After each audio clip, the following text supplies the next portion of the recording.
This morning on Media and Society, we talk objectivity, which is crucial when it comes to reporting the news. So this morning we ask, is it right for editors and journalists to use their social media to share their personal opinions? And what sort of influence does this have on how society perceives their work?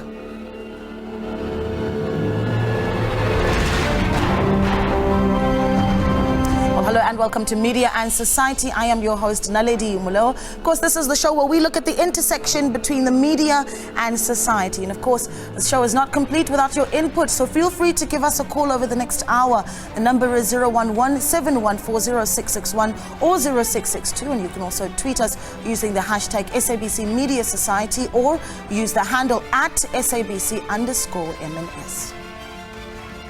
Let's get into our topic for this morning. So, a journalist's role really is to inform the public of any and all news, but there's more to journalism, of course, than just writing news articles or doing broadcasts like we're doing right now. As journalists, we're taught that objectivity really is the key to good reporting. We're taught not to allow our biases to blur our reporting and writing.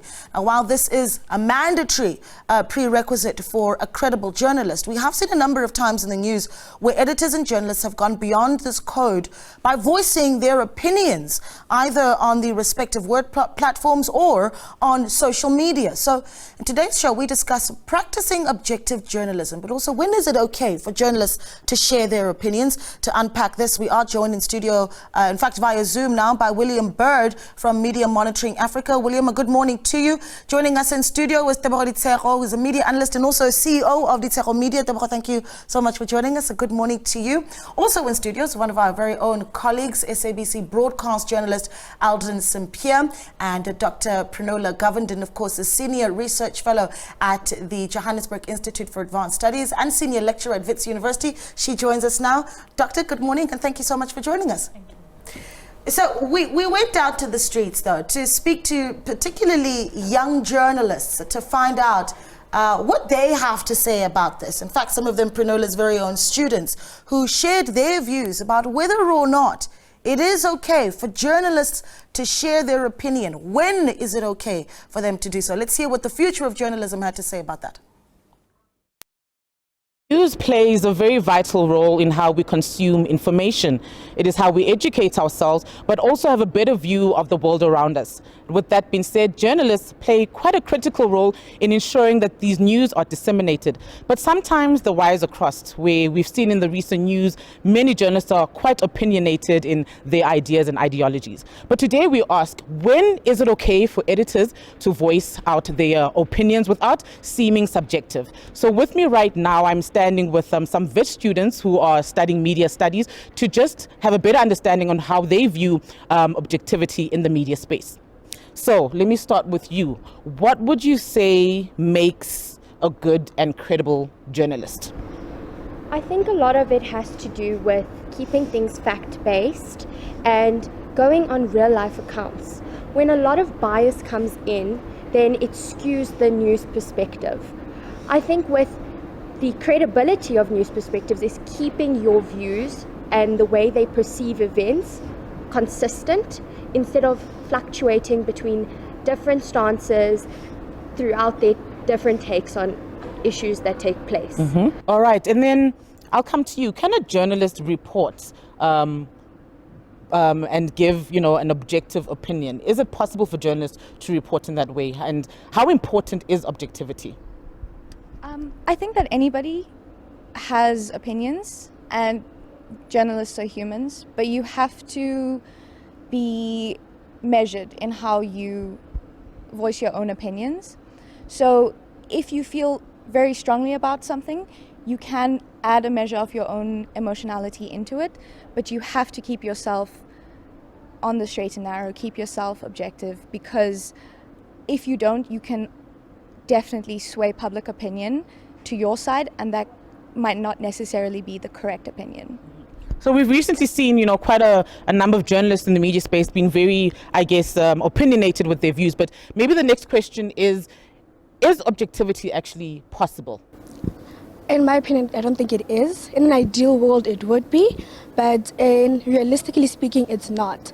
I feel like as a journalist, when you're reporting on an issue, you may subconsciously or consciously lead viewers or the audience to sway in your side or in your what you think is the right thing. I want to just get more of a feel of what do you think are some of the examples of how journalists can actually, when is it okay for them to voice out their opinions? Can you maybe give us an example when it's actually okay? Firstly, as you mentioned, that journalists are the voice of the people. So we know that as long as there's something for the truth and you stand for the truth, it's most important for journalists to give their honest opinions, to state nothing but the straight facts there, and to mention that such and such has happened or such and such is occurring.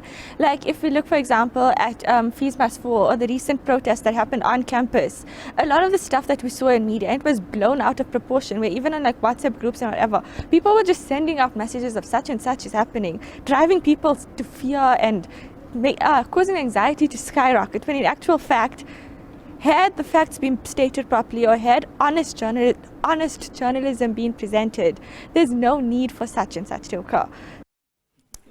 Yeah, interesting opinions there from the journalists of the future, first-year students of Dr. Penola Govender. I'm sure you're very proud listening to some of those opinions. I'm absolutely proud. I think also they've only, by the way, only had about 2 lectures, but I think they are the future of journalism, and I'm so happy that for me a lot of the points that came up is identifying that, especially in post-apartheid South Africa, where the role of journalists has been, and research has shown, it's been a very liberal ethos role, being a watchdog, sensationalism. However, it also comes with a responsibility, and journalists have to be the voice of the people, and that includes a woman at the head of the #1 university in Africa. Yeah, I mean, that's a big discussion there, and I want to broaden it though and talk about just what our responsibility is first as journalists, right? And say, well, obviously, Aldrin, you're going to come up to work every day and broadcast and bring people the news on what's current in the world, but you're going to go back home as well and have your own opinions about how things play out in our country.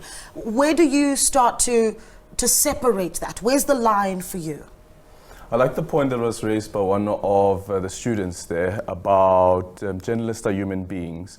And I remember having a conversation with a colleague as well about this, that we live in a society, and that society also informs our perspective and how we view ourselves within that society as well. The reason, for instance, that we speak about transformation in the newsroom is specifically because we realize that there are voices that are absent in the newsroom that should actually be there. But these voices, when you think about science, and I was saying to somebody even yesterday, that you think about mathematics, for instance, there's a formula to mathematics, but there's no formula to being a human being. And you being a human being and telling the stories of human beings says that some of those opinions or some of the perspectives that you have will be influenced by where you live and where you grew up as well. Your childhood, for instance, would also influence the way that you report and how you perceive the world. There is a line to be drawn, but I argue and I say that journalists have opinions as well, and those opinions must be shared. But when you open yourself to sharing that opinion, you must know that you also open yourself to critique.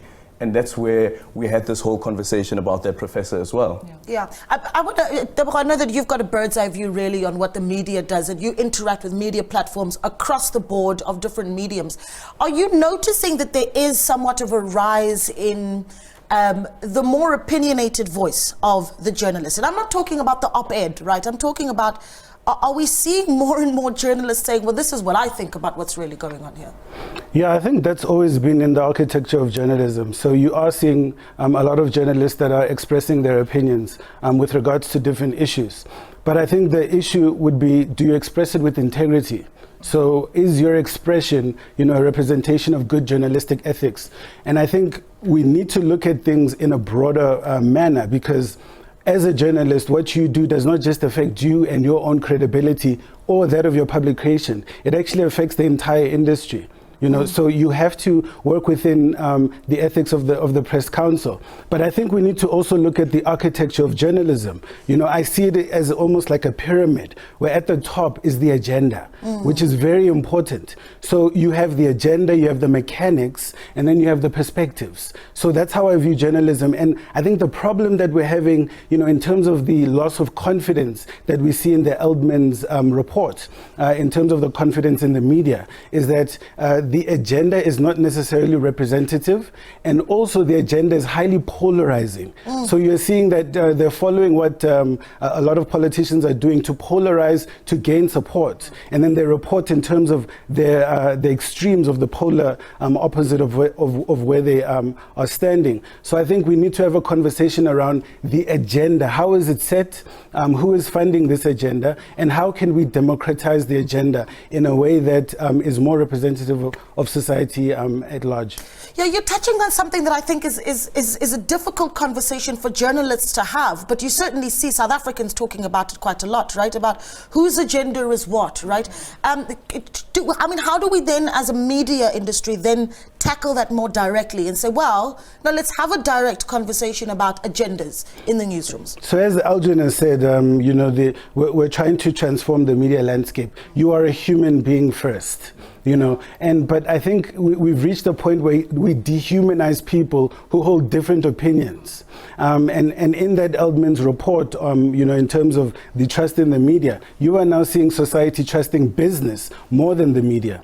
In fact, globally, it's business and then NGOs and then government and then the media. But in South Africa, it's actually the media before government. You know, so you need to look at that in that global perspective and see the trends that are going. Currently, you're looking at people, they are necessarily now trusting social media more than they are trusting, you know, the general media. But in Eastern Europe, they're starting to lose even confidence in the media. So I think what we need to do is we need to go in society and find out what are the ills of society. What is somebody who's in Tanin or someone in Tunu? What are their problems? Or Umhlaba Uyalingana? What are their problems? You know, we need to talk about the grassroots community issues, you know, in order for us to regain confidence of the public in the media. Oh, okay, that's an interesting one. William, I'm going to bring you in here. Of course, William Bird is with Media Monitoring Africa, and I'm going to actually ask you the same question I gave to Tebogo first, and that is, are we seeing a rise in journalists that are, I suppose, less and less afraid of voicing their own opinions? And I say this because as a journalist,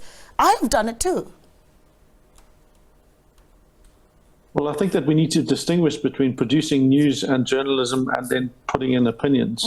And what we've seen with the rise of social media and also kind of media that are overtly designed to put out a particular agenda. If you look at Fox News, for example, you're not going to consider that.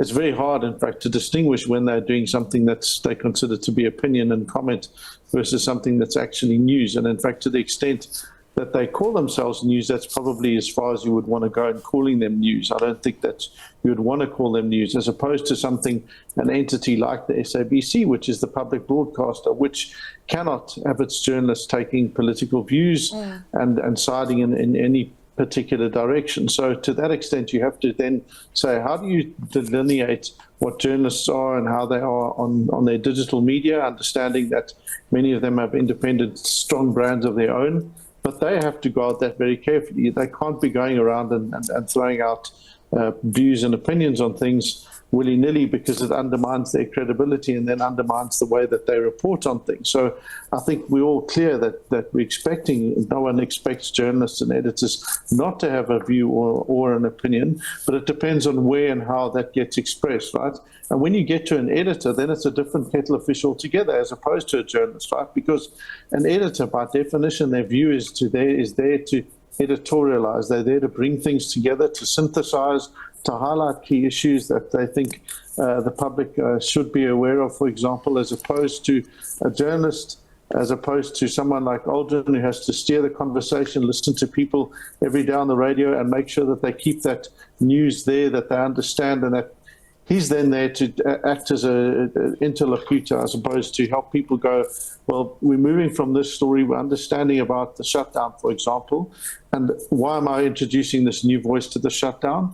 Why do we need this perspective? Why is it relevant for this? So then his role there is not as much as a journalist in terms of going out reporting the news, but more about helping people understand that kind of conversation. So his role, and all of these roles have changed significantly over time. Yeah. So it then is about saying, well, what are the ethics you have to adhere to? Yeah, and I think maybe you can come in there, Aldrin, and talk about how difficult it is then, not just to keep steering the conversation, but to keep your own voice out of things. I mean, do you find it a challenge? Let's be honest. It is a challenge, but I also say, why shouldn't I voice my opinion? Let's say, for instance, just an example. The national shutdown that's going to be taking place tomorrow. The EFF does have a history, at least, of where there were protests and those protests turned violent. And they also do have many other examples of where there was protest and the protest was peaceful. And I need to bring that to the fore when my audience calls in, when the listeners call in and say, but you're being unfair on the EFF. I need to counter that based on fact. And that's the other reason that, you think about what does neutrality mean? What does neutrality mean? Facts are not neutral. Facts are not neutral. The other thing is about impartiality. What does impartiality mean? Does impartiality really mean neutrality? I don't think it is the same thing. These are two different things that we are dealing with here. However, though, I as the host, I as a South African, I as a black South African also at that, also have an opinion of my existence in this country and what I have observed as well. It is difficult, but opinion is beautiful to have conversation and discourse as well. Yeah. Taking calls, 011-714-0661. Doctor, I want to bring you in here because you touched earlier on, and it came up earlier in the discussion, about us needing to address our biases. And that's the reality, is that as a girl from Alexandra who had a particular sort of uprising, I do have a certain world perspective that I view the world with. And I want to talk about how or the importance of us as journalists needing to keep that in check. Yes.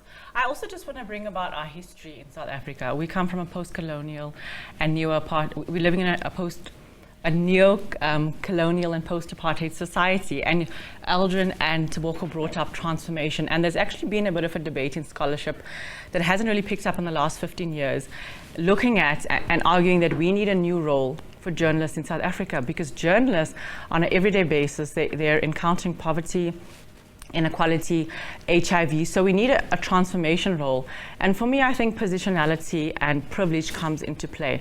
So I'm not against, personally, being an academic journalist expressing opinion, but it must be done responsibly. So as a decolonial feminist, that tweet that really caused an uproar, I'm very offended by it, that an editor would actually, of all the things that you would say about Prof. Pakeng and saying it's a refreshing change, you could mention things, by the way, and the Party Commission has not even barely started. You could mention the allegations of bullying, but yet you choose to mention fashion and what she wears. And it actually, the tweet reminded me of when Jacinda Ardern had resigned in January, and the BBC had said, women can't have it all. And the BBC actually later apologized for it. So why is it that, and to me the tweet was deeply misogynist, and it was said on his personal Twitter handle. However, as William has said, that social media has also changed the employment space. And there was a lot of cases in 2015 of Gareth Cliff, Penny Sparrow, of 5 people being fired because of racism. And there was a lot of research done showing how the line in the employment space is being blurred between personal versus professional. And that has really changed. So, and journalism is, both of you have alluded to this, it's a professional, it's a profession. So it's like the medical profession, like the legal profession. So it has to abide by that. So whatever you say on social media, it's going to become public, especially if you're editor-in-chief of a huge online platform. And I do want to mention this, that I don't want to speak necessarily so much about personalities that aren't here to defend themselves, but I'm glad we're touching on the issues, because we need the examples to say, as we speak about the broader discussion of opinions of journalists and where the line is drawn, we do need the examples that we're talking about. Taking calls, 011-714-0661. Tula Sizwe is on the line. Tula Sizwe, good morning. Yes, good morning, ma'am. Yes? Good morning, ma'am, and good morning, and thanks for taking. Thanks for calling, Papa. Yes, sir. Ma'am, my only concern regarding the journalists of today, sometimes they play into the gallery, like the gentleman actually said, of what is there as part of the agenda. And the agenda of which we are not sure who is actually driving that particular agenda. But some of us know that you are playing into the political terrain. Hence, you'll find some journalists wanting to become political analysts themselves. When your responsibility, I assume, fortunately enough, the professor can agree or disagree with me that the responsibility of the journalist is to report and give us what is there for us as the public to consume, not to be playing into the agenda of something that we don't know. For instance, let me take an example. If I were to push this argument, let me push this argument further, if need be. If you take tomorrow's, tomorrow's EFF. They are not an EFF supporter, and I don't intend to become one anytime soon. But if you take of what actually transpired during the Zuma must fall or Zuma must go kind of an agenda, vis-a-vis this one of the current president, EFF wanting him to go, you'll find a different kind of reporting, you know, and we are swayed one way or another in terms of whose agenda is currently there, in terms of what we should actually think of tomorrow's protest vis-a-vis of what actually transpired at some point. Yeah. That is my main concern regarding the current crop of journalists. I'm not saying all, but I'm saying the majority. Yeah, no, thank you for that. I really appreciate that perspective. Tula Sizwe there in Pretoria, taking more of your calls on 011-714-0661. We'll continue the conversation after the break.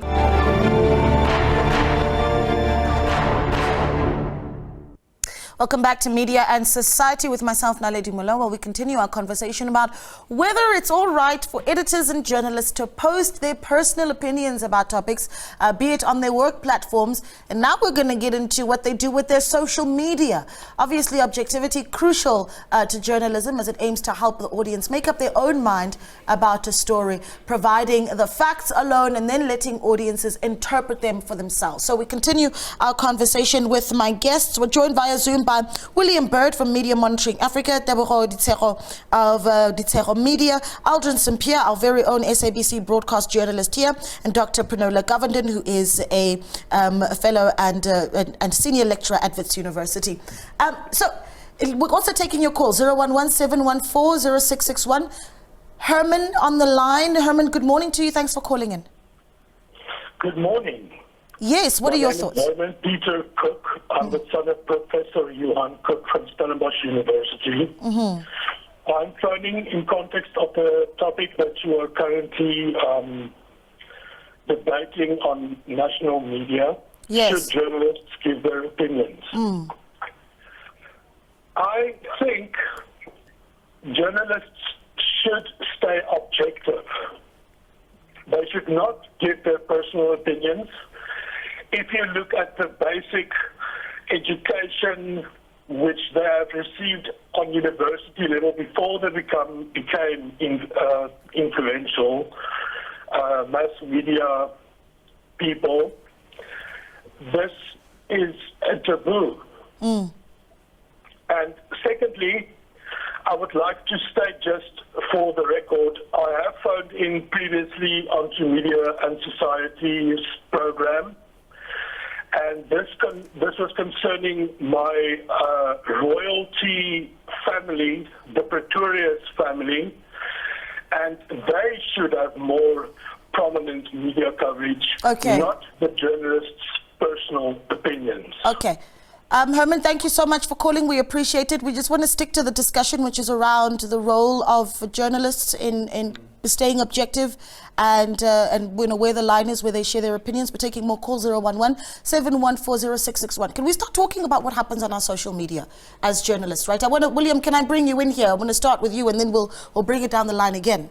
As a journalist, I'm on air until a specific time. When I knock off, is my Twitter my own? No, is the short answer, and that's in the SABC's editorial policies. So even if you leave, even when Aldrin walks out the door and it's Sunday and he's off to meet up with friends, he can't be going off and posting things that would be inappropriate and bring the SABC's good reputation into disrepute. And that's the same for most people and most journalists. Those basic kind of standards are there, and that distinguishes from expressing particular opinions about particular issues, right? I don't think that anyone's going to have an issue if Aldrin, for example, goes off and talks about a favorite brand of car, although then people are going to wonder, well, is he being paid to promote that kind of car? So he's in a position, because of his position, because of what he does, he has to be extremely careful about how he chooses to express his opinion. That said, of course, it doesn't mean that he's got no opinion on things, and that when it comes to certain things like the Constitution, or as he mentioned in the earlier excerpt, talking about what it means to be a black man in South Africa, reporting on what's happening in South Africa from his particular experiences, and nor does it mean that he doesn't have to help people remember that EFF protests, there have been these and these violent ones, and there have been these and these non-violent ones, and we need to understand what the likelihood is of whatever's going to happen tomorrow, for example. As I said, that's a different thing from expressing and explaining the news. But the short answer is, when you walk out the door, you have to stay true to your values as an SABC employee. Yeah, it's a big responsibility. Oh, taking more calls. Joseph is on the line in Mpumalanga. Joseph, good morning to you. Morning. Yes, thanks for calling, Joseph. Yes, I want to say that journalists must be given a separate platform on which to give their opinion. They must not be allowed to give their opinions while they are reporting on the story or whatever is happening. And we must be made aware that now it's their time to give their opinion. It must be completely separate from the stories. You understand what I'm saying? Yeah. They must be given a separate platform on which to give their opinions. Okay. They must not mix it with the stories.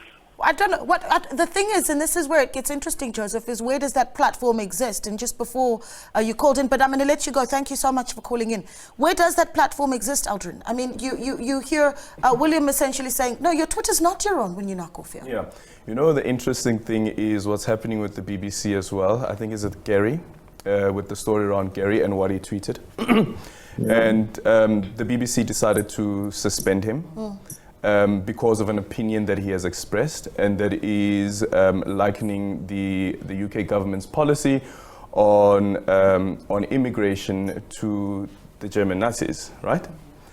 The BBC decided to suspend him, but the BBC then brought him back. And they've tried to explain why they have brought him back, but I don't get why they have brought him back and why the decision was taken. But very importantly, though, and this is where we speak about news managers as well, the decisions that are taken by news managers also influences the relationship that foot soldiers and newsmakers have, because the news manager takes a decision that we're going to suspend Gary, right? Because of an opinion that Gary has expressed. But now the audience is asking, but if Gary had expressed his opinion in support of the UK government's policy, would he have been suspended? Yeah. I mean, it's a tough one, right? Where do you draw the line, Deborah? Let's go back to social media platforms here. Where do journalists draw the line? Well, it's very simple. I mean, you need to follow journalistic ethics, number one. So your whatever you're expressing should be based on facts. It could be your opinion, it could be your perspective, but is it based on facts? So that's the first thing. And have you verified the facts? And have you considered all the facts, within that story? So, I mean, if you go to court, I'm sure you would be worried if a judge has a predisposition towards perhaps people of your gender. You'd be very worried about the judgment that's going to come out. You need journalists who have discernment and proper judgment. So there's an issue with regards to the information that you report, and the information that you ignore. Yeah. And I think what we don't talk about a lot is the information that you ignore. That is a lot of, the bias comes in not considering all of the information. And what I wanted to also get out of you was the fact that, look, my tweet and a tweet by a celebrity who was a musician are two completely different things. And both platforms may have the numbers in terms of the following, but I want to bring that about, right? The responsibility of a journalist to say, well, I've got a following, I can do this if I want to, but you're viewed very differently to someone else who has just as big of a following. I mean, just as I alluded to different professions, the journalism profession is very public. And as our students have been learning in the first class, Introduction to Media Studies, why do we study in the media? And there's so many reasons. And the most important reason is that the media is power, nothing more and nothing less. So journalists then become the voice of that power. So whether or not you like it, as a journalist, in order for your craft and your news to be taken seriously, you need to be objective, you need to be responsible. So that comes with the image of a journalist. And also just to compare social media with old media and opinion pieces, that you can also compare it to. Research has shown that Tien van Dijk, a very well-known linguist, looked at the editorial page and he said, despite the opinion and subjective nature of editorial pages, it has the power to frame readers' views, and that's also now happened. That's why we also debate what's how new is new media. So now, if research has shown in an old media space, opinions can be framed, and it's the same kind of gesture you can argue about social media. Can I just quickly add on that? Sure. Because the other thing is, let's say for instance the editor expresses their view and their opinion, right? And we are made to believe that But we're not talking about an op-ed here, Yes, we're talking about... yeah. Okay. And we are then made to believe that the journalist, this is now speaking about the reporters specifically, the reporters would report on a story objectively so, with the facts that are before them. But we need to speak about the power dynamics that are at play. Your boss has tweeted such and such a thing. During the diary meeting, during the diary discussion, how are you going to frame your story and how are you going to sell that story to him? And I mean, this is a discussion that you have every morning in the diary meeting, right? How do we frame the story? So do you want to address that issue of the power dynamics as well? I think it's an important one. Yes, the power dynamics of a news story. Yeah. So, wow, I think in South Africa, research has shown, there's a theory we use in media studies called political economy of the media. And research has shown that actually, my research in fact, has shown that the biggest factors that affect a news story is the economics, the neoliberal system that we moved to from 1994, and the politics of the country. And one of the callers actually alluded to this, to the agenda, because even newspapers are dubbed the official opposition in South Africa. So how you frame a story is very, very important to how it's read, and that's why the power of a journalist is so important. They tell us what to think about, how to think about, and how important it is. And like social media and the journalists' tweets I'm talking about, it's often deeply embedded. And what those controversial tweets showed to me is it really unearthed the deep bias that a lot of journalists have that they haven't addressed. And not just race, we often overlook gender in this country, and to me it unearthed just the bias that we're reporting on, and it really just came out quite a bit. Yeah. Deborah, can I come back to you? You touched on agendas early on, and I think that was such an important part of the discussion. Considering that might very well be a reality, and I'm not going to sit here and officially say I agree, but I simply cannot, because that would be irresponsible journalism. But let's assume that you do have this problem where you've got certain agendas being set by certain media houses, right? Do we then have, I suppose, an equalized playing field where you've got a fair amount of voices that counter each other? Absolutely not. And it's impossible for that to happen in the media landscape in South Africa. Look at the ownership patterns of media companies. It's media companies, advertising companies. It's not representative of the demographics. You know, African people only have 3.5% of the ownership of advertising agencies. And you see a very similar trend towards the media landscape. You know, there's a very low amount of black ownership of media companies. And so that's obviously going to twist the agenda with regards to the media. But I think what was also important in terms of the agenda setting was what Penola did say about the framing of a news story. I don't think people know how dangerous it is, you know, in terms of what you could do in terms of framing a news story. Africa as a whole, its framing on the international media landscape is that of hopelessness, a continent of darkness, of poverty, of disease. And then you have celebrities from other places coming into these countries, and you see you know, a completely different perspective in terms of what Africa is all about. And I think that is the danger, that, you know, it even affects foreign investment. It affects investor confidence. You know, and that impacts your economy, you know, how you can create jobs, the opportunities that you can, you know, bring into your country. So if you are framed incorrectly, it can have dire consequences for you. So we need, you know, to have that conversation around how are we framing it, because you can't even, you know, divorce the perspective of the journalist from the framing of the story. You know, so you're going to find it embedded, even though you might find that the article is based on facts, but the slant, you know, in terms of the agenda and, you know, in terms of pitching the conversation is going to be towards their perspective. Yeah, sure. It's a lot to think about. Let's take some calls. 011-714-0661. Sipo's on the line. Sipo, good morning. Thanks for calling. Yeah, good morning. In actual fact, you need not go any further. I mean, you need to look at, I'm sorry to say, your colleagues, Sakina and Leanne. I mean, you need not go further to know what their political view is. I mean, the way they line the story, the way even, I guess, the editorial team right up to the people they bring across. You just have one particular partisan view, which is an anti-government view. And yes, there would be, as a journalist, you would expect that a person will always give both perspectives. But I can almost assure you, anytime you open Leanne and Sakina, you are almost convinced that by the time your day is done, you would have gotten such negativity of what is happening in this country. You will even think that everything is falling asunder. Tomorrow there will be no country. I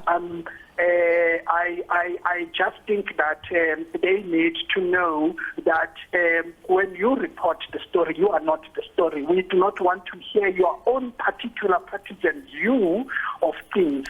Please just keep it as it is, so let people make their own judgment. Do not feed people their own stereotypic view. Hey, yeah, Sipo, thank you so much for calling. Appreciate those views, and I am going to close the lines now because we need to start wrapping it up. William, I want to come to you quickly. A way forward, right? The message to journalists as we wrap up this conversation on where the balancing act really is. We are going to have our own opinions. How do we keep them out of the newsroom and out of the story?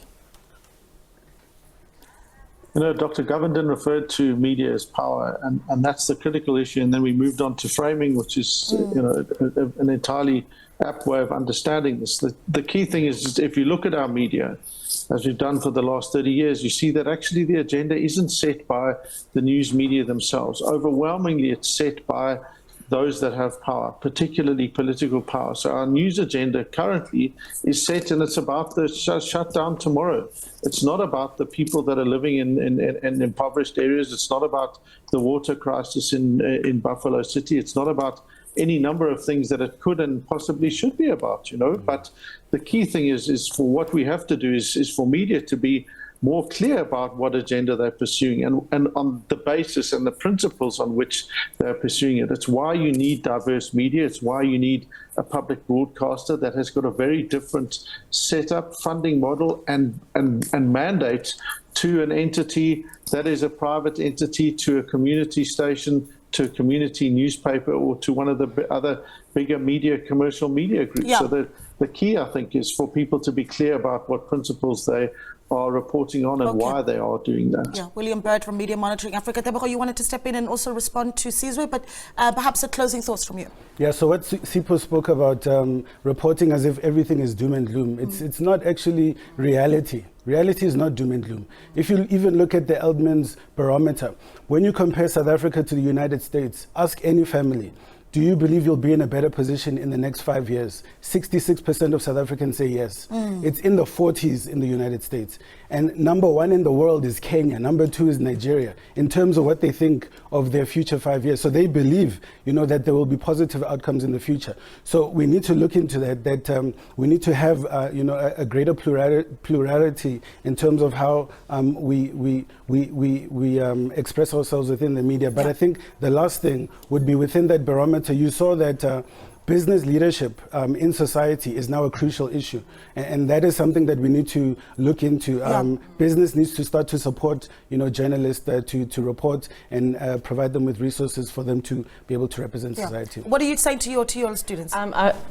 So William and Tebogo has spoken beautifully about the political economy of the media. I think I'm going to talk about content, being a transformation and decolonial scholar. So the media is not a mirror on society. It's clearly what the discussion has shown. It's a sum total of power, of discriminations, of agendas.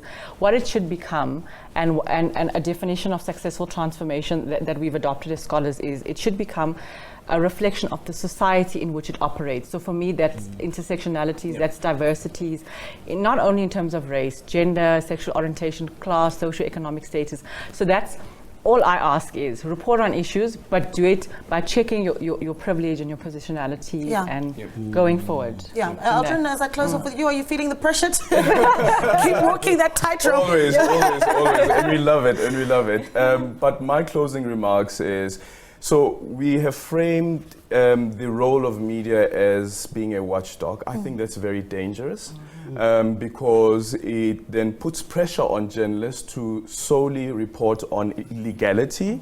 So what Sipho is speaking about is that, like, look at this. We have a country of 61 million people. We only have about 150,000 people who are convicted and who are in prison. So surely that tells you that illegality does not define us as a society. So now, as the media, how do we reflect positive stories? Why aren't the positive stories not making it onto the front line? And also, you have international media and how international media have framed Africa, and we need to say to ourselves, as African media, is this the way that we want to go and report on ourselves? Yeah, I like that. That's a really good call to action, I think, for us all. Thank you so much to my guests. It's been an absolutely wonderful discussion. Dr. Penola Govender, Senior Research Fellow and also Senior Lecturer at Wits University, Tebogo Litshego, CEO of Litshego Media, Aldrin St-Pierre, SABC News' very own broadcasting journalist, and William Bird as well of Media Monitoring Africa. Really rich discussion. We're going to take a short break. When we come back, we're speaking to the Competition Commission and looking into an inquiry that they're looking at in the media space. Stay with us.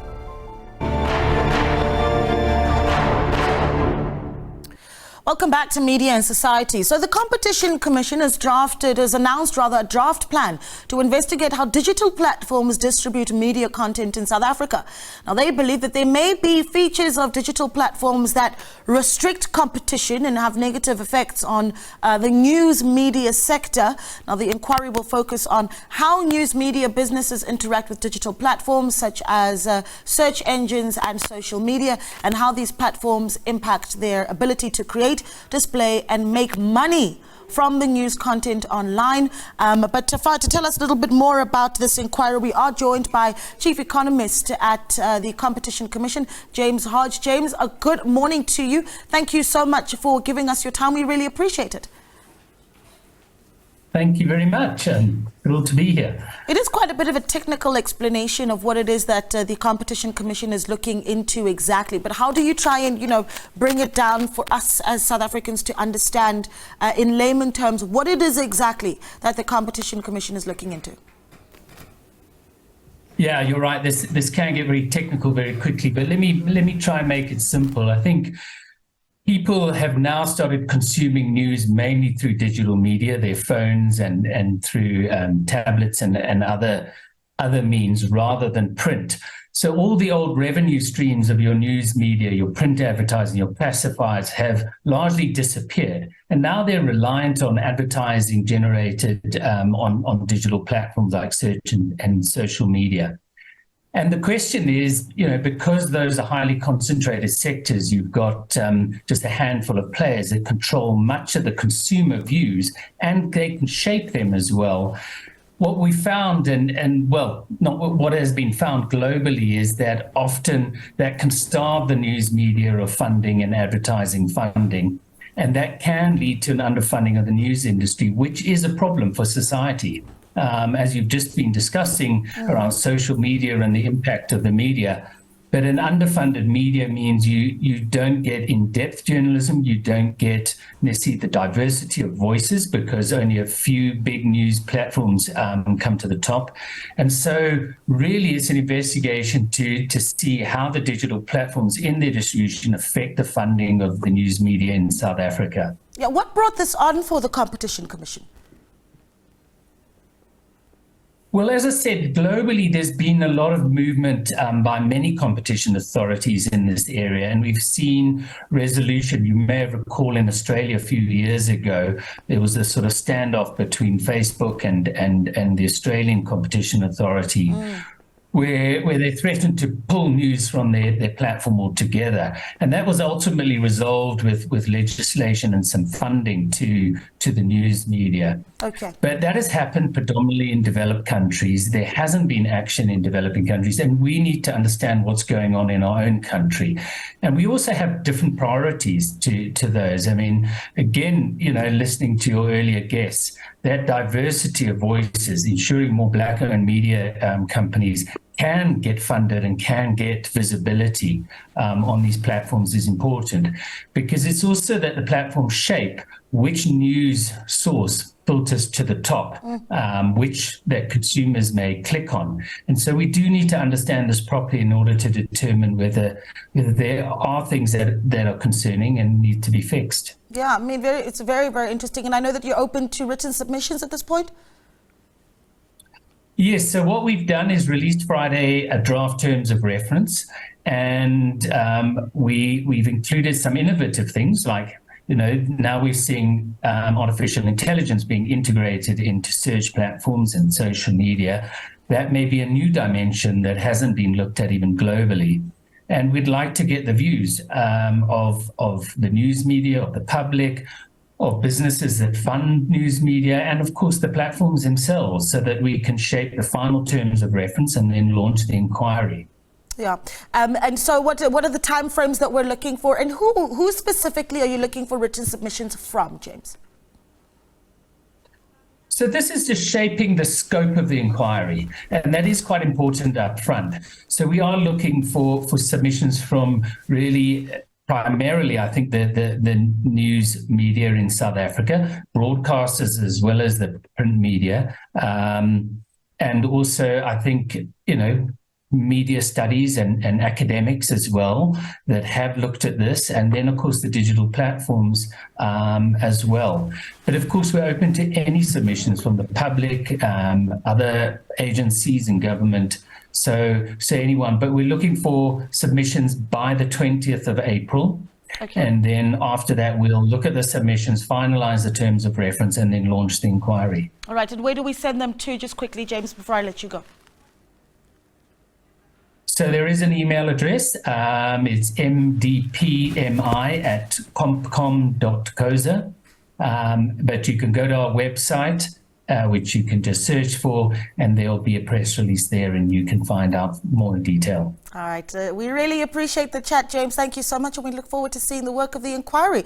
James Hodge there, Chief Economist with the Competition Commission. And with that, we wrap up Media and Society. Thank you so much for joining us for this hour. The show is back again next week, Sunday, right here on SABC News between 9 and 10 a.m.